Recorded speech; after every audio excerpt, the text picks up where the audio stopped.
Hello students, स्वागत करते हैं फिर से आपके अपने यूट्यूब चैनल विजय सर में। आज हमारा एक नया कॉन्सेप्ट के साथ हम आपके सामने फिर से हाजिर है एक नए कॉन्सेप्ट को लेकर के।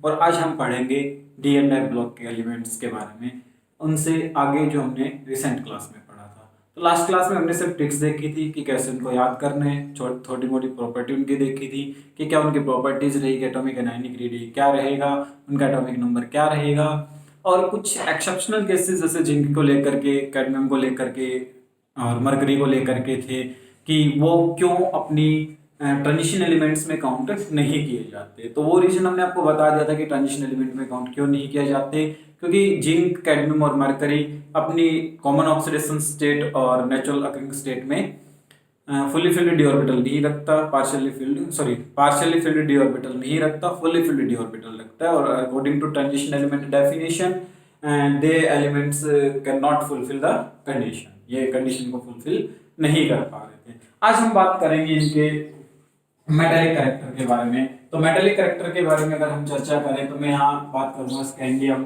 Titanium, vanadium, chromium, manganese, ferrous, cobalt, nickel, copper and zinc, इसके बारे में हमने चर्चा करनी है। इसके मेटालिक कैरेक्टर के बारे में एटॉमिक नंबर 21 से स्टार्ट होकर के 30 पे खत्म होता है। अगर वन बाय वन करके देखें तो 22, 23, 24, 25, 26, 27, 28, 29 एंड 30 ये एटॉमिक नंबर रहेंगे। तो मेटालिक कैरेक्टर डिपेंड किस पे करता है, मैं इसके ऑक्सीडेशन स्टेट लिख देता हूं। ऑक्सीडेशन स्टेट के साथ साथ इनकी इलेक्ट्रॉनिक कॉन्फ़िगरेशन लिखेंगे। And the common oxidation state of 3D transition series is +3। Every element show +3 oxidation state commonly. May be it will very more and less, ये ज्यादा और कम में वेरी कर सकती है। तो देखते हैं electronic configuration argon 18 3D1 4s2 रहेगी, सिर्फ हम स्कैंडियम की बात करें तो। और इसकी बात करें तो 3D10 4s2 रहेगी आर्गन 18 के साथ। बीच में आ जाते हैं हम मैंगनीज और क्रोमियम को लेकर के। आई थिंक कि सफिशिएंट रहेगी ना, फिर इतना ही लिखना, बाकी कोई दिक्कत नहीं है, वन बाय वन सभी की समझाएंगे ही। तो argon 18 18 3D5 4s2, exceptionally 3D4 4s2 होना था, but extra stability of half filled electronic configuration it exists in 3D5। और Mn की बात करें तो argon 18 18 and 3D5 4s2 and 4s1 रहेगी क्रोमियम के लिए, क्योंकि वहीं से एक इलेक्ट्रॉन इधर आता है। ठीक है, तो ये कॉन्सेप्ट्स थे। अब मेटालिक कैरेक्टर की अगर बात करें तो metallic character depend on the number of unpaired electron. Metallic character unpaired electrons पे डिपेंड करता है। अब अनपेयर्ड इलेक्ट्रॉन जितने ज्यादा होंगे मेटालिक कैरेक्टर उतना ही ज्यादा होता चला जाएगा, उतना ही अच्छा मेटल होगा, उतना स्ट्रॉन्ग मेटालिक बॉन्ड होगा। ठीक है, तो अनपेयर्ड इलेक्ट्रॉन्स की अगर बात करें तो देख लेते हैं एक बार कि कितने अनपेयर्ड इलेक्ट्रॉन इनके अंदर रहेंगे, कैसे हैं। तो मेटालिक कैरेक्टर के बारे में बात करते हैं। तो मेटालिक कैरेक्टर की बात करें तो लेफ्ट टू राइट मेटालिक का कैरेक्टर क्या होता चला जाएगा, इंक्रीज होता चला जाएगा, डिक्रीज होता जाएगा।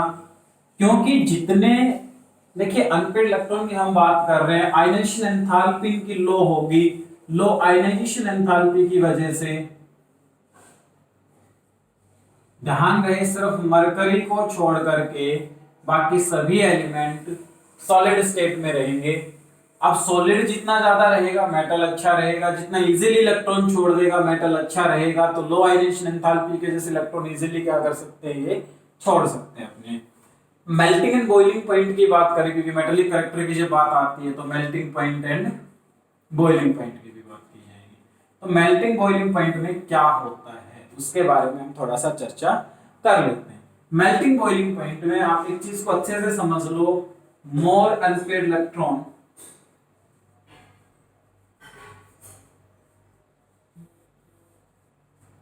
higher will be boiling point।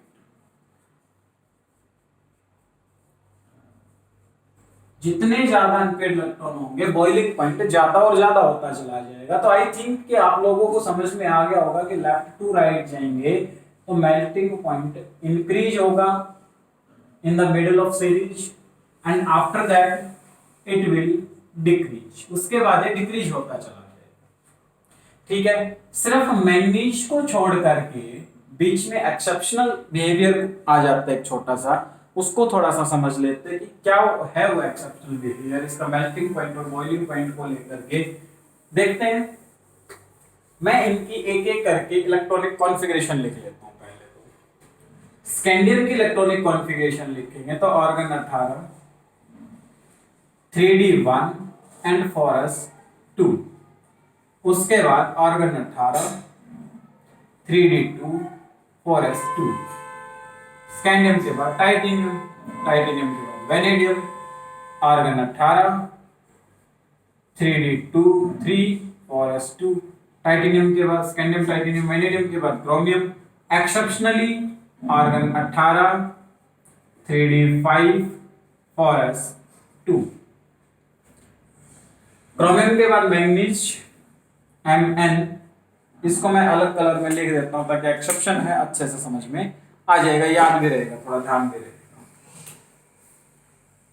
Mn manganese organ 18 3d5 4s2, melting point को लेकर के एक्सेप्शन है, ये ध्यान रखना, सिर्फ और सिर्फ मेल्टिंग पॉइंट को लेकर के एक्सेप्शन है, ना कि इलेक्ट्रॉनिक कॉन्फ़िगरेशन को लेकर के। मैंगनीज के बाद हम पहुंचते हैं फेरस पे और आता है ऑर्गन 18 3d6 4s2, फेरस के बाद पहुंचेंगे कोबाल्ट पे, ऑर्गन 18 3d7 4s2, कॉपर पे पहुंचेंगे, बीच में निकल रह गया, निकल पे पहुंचेंगे तो 3d8 4s2, कॉपर पे पहुंचे 29 पे, एक्सेप्शन इलेक्ट्रॉनिक कॉन्फ़िगरेशन यहां भी आ जाती है, organ 18 3d10 4s1 and zinc पे आते हैं तो ऑर्गन 18 3d10 4s2। ये हमारी electronic configuration 3D transition series की कंप्लीट हुई। अब हम वन बाय वन करके बात करते हैं। देखिए यहाँ हमें साफ साफ दिख रहा है, एक अनपेड इलेक्ट्रॉन है, फिर 2 अनपेड इलेक्ट्रॉन हो गए, फिर 3 अनपेड इलेक्ट्रॉन हो गए, फिर 5 हो गए, उसके बाद फिर से 5 हो गए। इसको मैंने बोला था कि एक्सेप्शन है, अनपेड इलेक्ट्रॉन होने के बावजूद भी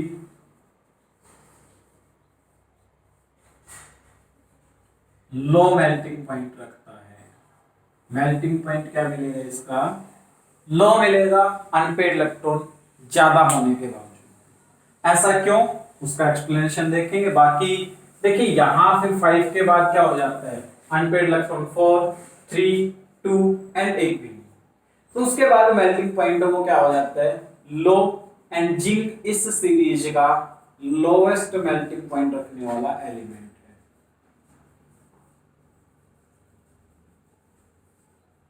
इस सीरीज का सबसे कम मेल्टिंग पॉइंट रखने वाला एलिमेंट जिंक रहेगा। ठीक है, तो ये कॉन्सेप्ट अपना था। अब देखिए यहां समझते हैं मैंगनीज को। मैंगनीज क्या कहते हैं? मैंगनीज कहता है भाई कि अनपेड इलेक्ट्रॉन है लेकिन उसके बावजूद भी क्या करेगा, अपना लेस मेल्टिंग पॉइंट। ऐसा क्यों हुआ होगा, इसका रीजन ये था, मैंगनीज आया 25 पे and the half filled extra stable electronic configuration. सभी को दिख रहा है डी के अंदर 5 इलेक्ट्रॉन है, और ये बात मैं आपको बहुत पहले समझा चुका कि डी में जो 5 इलेक्ट्रॉन है 1 2 3 4 5 unpaired electron, half filled and fully filled orbital are more stable. तो ज्यादा स्टेबिलिटी होने की वजह से जो ये इलेक्ट्रॉन का ओरिएंटेशन था, जितना ज्यादा ओरिएंटेशन लेगा उसके बाद जो न्यूक्लियस है, न्यूक्लियस की जो कैप्चरिंग पावर है वो ज्यादा हो जाती है स्टेबल इलेक्ट्रॉनिक कॉन्फ़िगरेशन की वजह से। और जब न्यूक्लियस इन इलेक्ट्रॉन्स को ज्यादा टाइटली होल्ड कर पाएगा, ज्यादा अच्छे से कैप्चर कर पाएगा, तो मेल्टिंग पॉइंट इनका लो हो जाता है। तो मेल्टिंग और बॉइलिंग पॉइंट आई थिंक कि मैंगनीज को लेकर के आपको ये प्रॉपर्टी समझ में आई होगी। एग्जाम्पल और क्वेश्चन एग्जाम में बहुत बार पूछा जाता है कि after number of unpaid electron present in the Mn after 5 electron is unpaid in manganese, it is show less melting point. Why? 5 electron present होने के बावजूद भी वो मेल्टिंग पॉइंट कम शो करता है। ऐसा क्यों? तो आपके सामने है कि 5 इलेक्ट्रॉन अनपेड हैं, एक्स्ट्रा स्टेबिलिटी आ जाती है इलेक्ट्रॉनिक कॉन्फ़िगरेशन के अंदर, न्यूक्लियस इजीली होल्ड कर पाता है उन extra stable electronic configuration, most stable electronic configuration से भरे हुए इलेक्ट्रॉन्स को, तो जो मेल्टिंग पॉइंट है वो उनका क्या हो जाता है, लो हो जाता है। तो ये इसका मेल्टिंग पॉइंट। अब जो नेक्स्ट टॉपिक हमारा आएगा वो आएगा डेंसिटी को लेकर के, और डेंसिटी के बारे में भी थोड़ा सा हम देखते हैं कि क्या अपना ओपिनियन रहता है, क्या ये ट्रांजिशन एलिमेंट शो करते हैं, क्योंकि ट्रांजिशन एलिमेंट जो एस और पी ब्लॉक एलिमेंट थे उनसे हमेशा कुछ अलग ही डिफरेंट प्रॉपर्टी शो करते हैं। जनरल ट्रेंड्स को हमेशा एक्सेप्शन में लेके चलते हैं। तो यहाँ आई थिंक कि डेंसिटी को लेकर के कोई प्रॉब्लम नहीं आनी चाहिए, क्योंकि डेंसिटी का फॉर्मूला होता है mass upon volume. Left to right जा रहे हैं, साइज डिक्रीज होता है, एंड साइज डिक्रीज का मतलब वॉल्यूम डिक्रीज। देखिए यहाँ एक चीज समझने की है, बहुत सारे बच्चों को कंफ्यूजन है, तो वॉल्यूम डिक्रीज होगी तो डेंसिटी इंक्रीज हो जाएगी। बिल्कुल ठीक है, वॉल्यूम डिक्रीज हो रही है, डेंसिटी इंक्रीज हो रही है। दूसरा एक और केस है, साथ ही साथ दूसरा फैक्टर भी यहाँ काम करता है कि जो मास है, मास भी लेफ्ट टू राइट जा रहा है तो इंक्रीज हो रहा है, and the mass increase and volume decrease, तो डेंसिटी इंक्रीज रहेगी। एंड एक छोटा सा टॉपिक और मैं आपको बता देता हूं, जिससे पीछे वाले टॉपिक में रह गया था, कि जो टंगस्टन है इस ट्रांजिशन एलिमेंट में, W जो टंगस्टन है हाईएस्ट मेल्टिंग पॉइंट रखने वाला एलिमेंट है।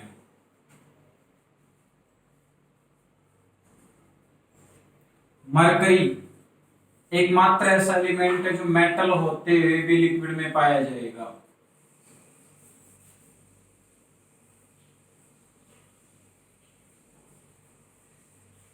ठीक है, ये दो चीजें आपको याद रखनी है, क्योंकि जो एक्सेप्शन है वो सबसे ज्यादा आपसे एग्जाम में पूछे जाते हैं। एक्सेप्शन को लेकर के मैं बार बार एक डिस्कशन करता हूँ, एक्सेप्शन केमिस्ट्री में कोई चीज है नहीं एक्सेप्शन नाम की। बाकी एक्सेप्शन वो होते हैं जो जनरल प्रॉपर्टी से अलग प्रॉपर्टी शो करते हैं। ठीक है, जो भी ये कहता है कि भाई केमिस्ट्री में एक्सेप्शन भरे पड़े, एक्सेप्शन भरे पड़े, भाई एक्सेप्शन कुछ नहीं होता। एक्सेप्शन उसको बोलते हैं, जैसे मैंने कहा 10 लोग एक लाइन में जा रहे हैं, उन 10 में से कोई एक निकल के बाहर चला गया, दूसरी जगह पे चला गया, दूसरी स्थिति में चला गया, तो उसको आप कह सकते हो कि हाँ भाई वो उसने एक्सेप्शन शो किया है। एक्सेप्शन मतलब जिसने सभी प्रॉपर्टीज को दिखाया हो और एक वो अलग प्रॉपर्टी शो कर, तो उसको आप एक्सेप्शन का नाम दे सकते हो। तो ऐसा ही है कि एक्सेप्शनली मतलब ये हाइयर मेल्टिंग पॉइंट रहेगा, ये लिक्विड है, मेटल्स जनरली आपको सॉलिड स्टेट में मिलती हैं, मरकरी लिक्विड स्टेट में पाई जाती है, तो ये इसका रीजन रहेगा कि एक्सेप्शन। उसके बाद आता है ऑक्सीडेशन स्टेट, इसको भी विशेष ध्यान रखना है। जो ऑक्सीडेशन स्टेट है वो क्या रहेगी, ऑक्सीडेशन स्टेट। देखिए डी ब्लॉक ऑर्बिटल्स जो हैं, transition elements show variable oxidation state.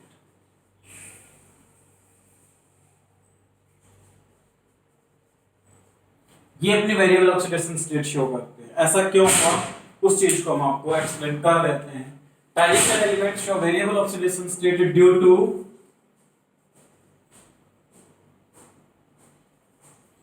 less energy difference between n-1d and ns orbital। n-1d और ns ऑर्बिटल के बीच में कम एनर्जी डिफरेंस होने की वजह से ये वेरिएबल ऑक्सीडेशन स्टेट शो करते हैं। एक्सेप्शनल कुछ नहीं है यहाँ पे, सिंपल है। स्कैंडियम की अगर बात करें तो स्कैंडियम पॉजिटिव 3 ऑक्सीडेशन स्टेट्स जो करता है, उसका रीजन क्या है, आर्गन 18 3d1 4s2। देखिए after loss of 2 electron only 1 electron remain in D orbital, 2 electron loss कर दिए, 1 इलेक्ट्रॉन बचा डी के अंदर। अब देखिए इसको पता है कि अगर ये इलेक्ट्रॉन एक भी है वो लॉस कर दिया जाए तो इजीली इसको नोबल गैस कॉन्फ़िगरेशन अटेन हो जाएगी, नोबल गैस कॉन्फ़िगरेशन इसको मिल जाएगी, और नोबल गैस कॉन्फ़िगरेशन मिलने की वजह से ये अपना एक इलेक्ट्रॉन भी इजीली लॉस कर देता है, इसलिए स्कैंडियम 3 पॉजिटिव में एग्जिस्ट करता है इजीली, कॉमन ऑक्सीडेशन स्टेट ये शो करता है। यहाँ पे पॉजिटिव 2 ऑक्सीडेशन स्टेट को स्कैंडियम बहुत कम दिखाता है। क्यों नहीं दिखाता? क्योंकि इसको पता है भाई 2 इलेक्ट्रॉन लॉस कर दे, वे कोई और करना है, एक और इलेक्ट्रॉन लॉस कर दिया जाए तो नोबल गैस में पहुंच जाऊंगा मैं, तो इजीली वो कर देते हैं। बाकी जब इलेक्ट्रॉनिक कॉन्फ़िगरेशन हम लिखते हैं तो आपको दिख रहा है कि हम इलेक्ट्रॉन 4s में डाल रहे हैं, फिर 3d में डाल रहे हैं, तो 3d और 4s का जो डिफरेंस है वो बहुत कम है, स्मॉल एनर्जी गैप है। स्मॉल एनर्जी गैप की वजह से ये वेरिएबल ऑक्सीडेशन स्टेट शो करते चले जाते हैं। इस सीरीज की हाईएस्ट ऑक्सीडेशन स्टेट शो करने वाला एलिमेंट रहेगा मैंगनीज 3d5 और s2 इलेक्ट्रॉनिक कॉन्फ़िगरेशन के साथ +7 ऑक्सीडेशन तक स्टेट शो करता है। And the D block element में सबसे हाईएस्ट ऑक्सीडेशन स्टेट शो करने वाला एलिमेंट है ऑस्मियम, +8 करता है। बहुत सारे बच्चों को कंफ्यूजन रहता है, एग्जाम में क्वेश्चन पूछा भी जाता है, कंपटीशन में भी पूछा जाता है कि इरिडियम और ऑस्मियम इसमें से हाईएस्ट ऑक्सीडेशन स्टेट कौन शो करता है। काफी जगह इरिडियम दे रखा है, बहुत सारी जगहों पे ऑस्मियम दे रखा है, बिल्कुल ठीक बात है, लेकिन इरिडियम पे अभी तक रिसर्च चल रही है। ठीक है, इरिडियम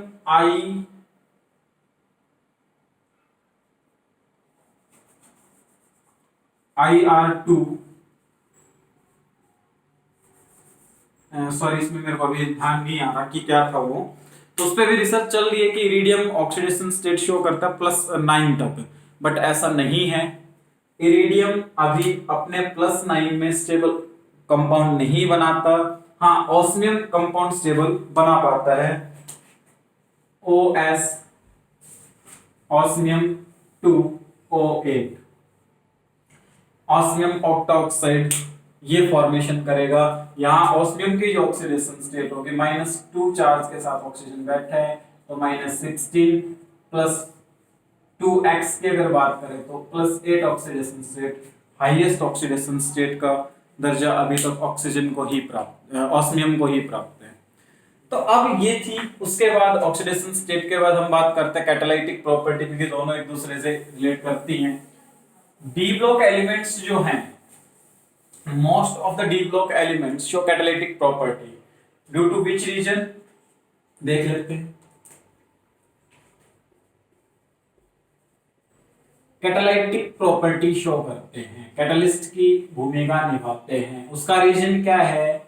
अभी अभी हमने पढ़ा, the reason behind this is variable oxidation state, variable oxidation state. D block elements के variable oxidation state and large surface area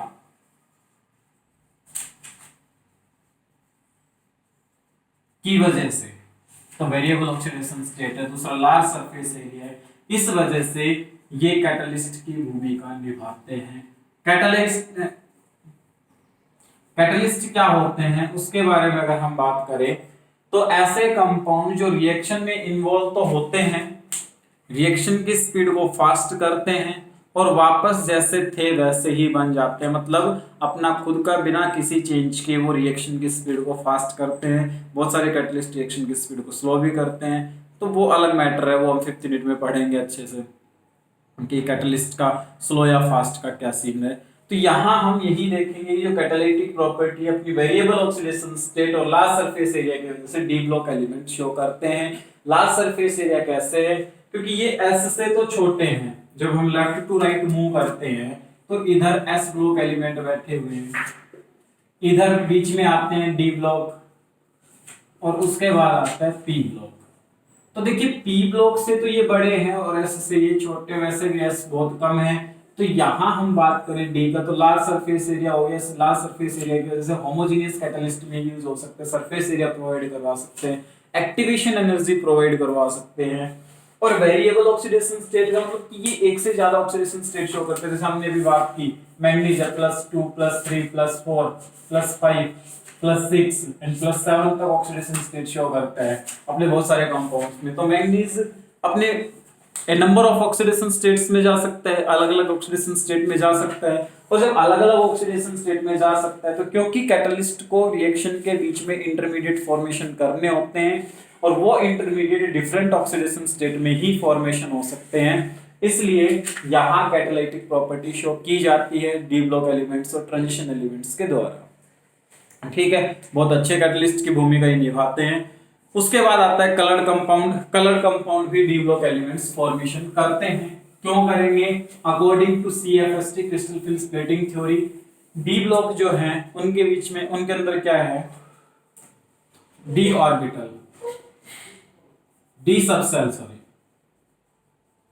D subshell के अंदर 5 ऑर्बिटल है, 5 orbitals are present in D subshell and which orbital, first is DXY, DYZ, DZX, DX square minus Y square and DZ square.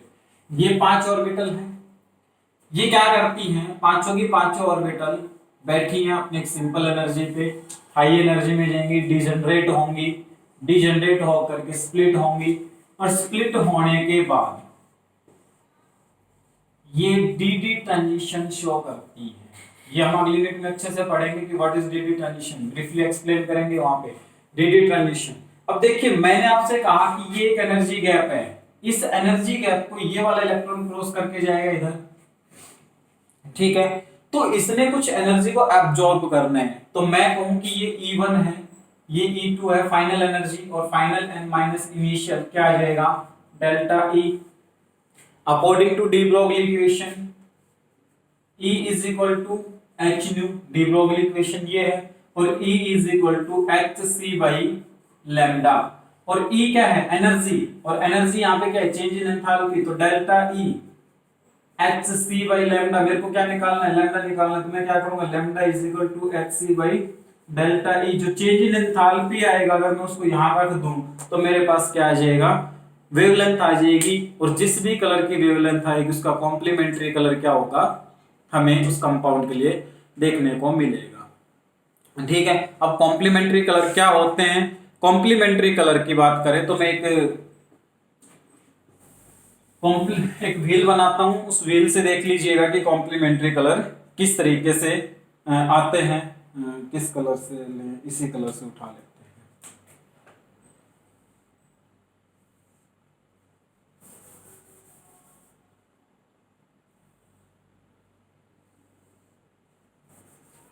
ठीक है, इस तरीके का रहेगा, और यहां एक ये आएगा। अब मैंने आपसे कहा कि यहां जो कलर है वो क्या रहेगा, रेड कलर है इधर, रेड ऑरेंज, ठीक है, रेड के साथ ग्रीन। ये व्हील है कॉम्प्लीमेंट्री व्हील, याद रखना है इसको कि ये अपने आप को इस कलर्स में चेंज कर सकता है। कॉम्प्लीमेंट्री ये कलर होंगे, आर रेड का ग्रीन, ठीक है, और वॉयलेट का येलो, वॉयलेट का रहेगा येलो, और अब बचता है ऑरेंज का ब्लू, ऑरेंज का ब्लू। तो V का मतलब वॉयलेट, R से रेड, O से ऑरेंज, B से ब्लू, ग्रीन एंड येलो। अगर ये वेवलेंथ वॉयलेट की उसने इवॉल्व की तो आपको येलो दिखाई देगा, येलो की है तो वॉयलेट दिखाई देगा, ब्लू से ऑरेंज, ऑरेंज से ब्लू, रेड से ग्रीन एंड ग्रीन से रेड। ये इसके कॉम्प्लीमेंट्री कलर्स आपको शो होंगे। कॉम्प्लीमेंट्री व्हील को आप याद रखना। इसके बाद अगला जो टॉपिक अपना आता है वो आएगा मैग्नेटिक मोमेंट को लेकर के, एंड मैग्नेटिक मोमेंट के बारे में हम अपने नेक्स्ट लेक्चर में स्टडी करेंगे। आज के लिए इतना ही है। आप लोगों का सपोर्ट लगातार हमें मिल रहा है, आपके लिए उसके लिए बहुत बहुत धन्यवाद आप लोगों का, और आगे ऐसे ही अपना सपोर्ट देते रहें। चैनल को लाइक करें, शेयर करें, सब्सक्राइब करें। चैनल में जो वीडियोस हैं उनको लाइक करें, ज़्यादा से ज़्यादा शेयर करें और जो बेल आइकन है उसको प्रेस करें ताकि जो नोटिफिकेशन है वो आप लोगों से मिस ना हो। डेली की वीडियोस आपको डेली मिलती रहे और आपकी नॉलेज लगातार बनी रहे। Thank you for watching this video.